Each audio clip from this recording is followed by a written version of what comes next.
மத நல்லிணக்கத்திற்கு எடுத்துக்காட்டாக இந்துக்களும் இஸ்லாமியர்களும் ஒன்று கூடி கொண்டாடிய கோவில் திருவிழா.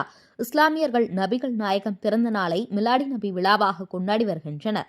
இந்நிலையில் தஞ்சாவூரில் மத நல்லிணக்கத்திற்கு எடுத்துக்காட்டாக இந்து பெண்களுடன் இஸ்லாமிய பெண்கள் இணைந்து தஞ்சை கீழவாசலில் உள்ள பிரசித்தி பெற்ற அருள்மிகு நிசும்பசுதனி வடபத்திரகாளியம்மன் கோவிலில் ஆவணி வெள்ளி சிறப்பு வழிபாடுக்கு வந்த சிறுவர், சிறுமிகள், ஆண்கள், பெண்கள், முதியவர்கள் உள்ளிட்ட 100க்கும் மேற்பட்ட பக்தர்களுக்கு எலுமிச்சை பழசாறு, ரோஸ் மில்க், பாதாம் பால், செவ்வாழைப்பழம் மற்றும் ஐஸ்கிரீம் உள்ளிட்டவை வழங்கப்பட்டன.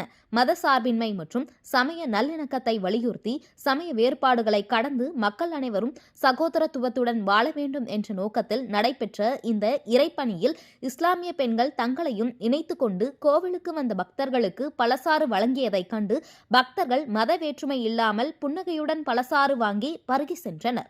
கோவிலுக்கு சுவாமி தரிசனம் செய்ய வந்த பக்தர்களுக்கு இந்து மற்றும் இஸ்லாமியர்கள் இணைந்து குளிர்பானங்கள் வழங்கி தாகம் தீர்த்த சம்பவமானது நிகழ்ச்சியை ஏற்படுத்தியுள்ளது.